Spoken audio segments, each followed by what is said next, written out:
Jo soc Marta, soc bateria de Bèrnia i una de les fundadores. I jo soc Alba i també soc una de les fundadores i soc la teclista i la compositora del grup. I bé, Bèrnia és un projecte que vam iniciar ara ja fa uns 2 anys. És un projecte de música en valencià, pop, mestissatge.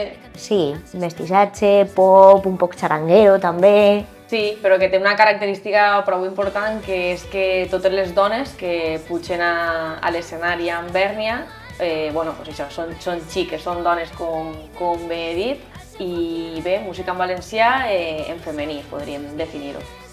Nosaltres lluitem pel projecte i també per a reivindicar que les dones podem estar als escenaris, no?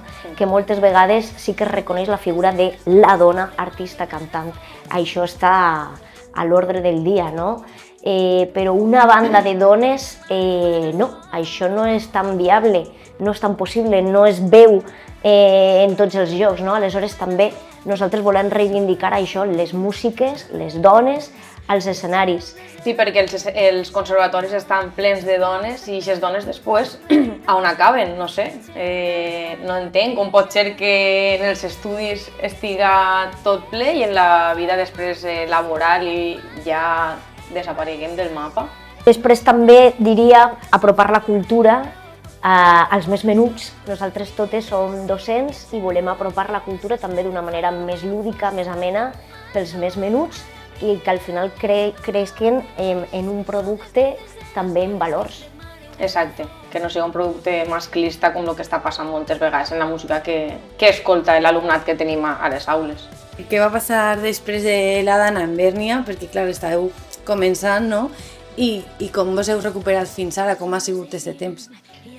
Sí, bé, teníem el disc a mitges, a mig produir, a mig gravar, a mig pagar i a mig de tot. Aleshores, clar, te ve una Dana.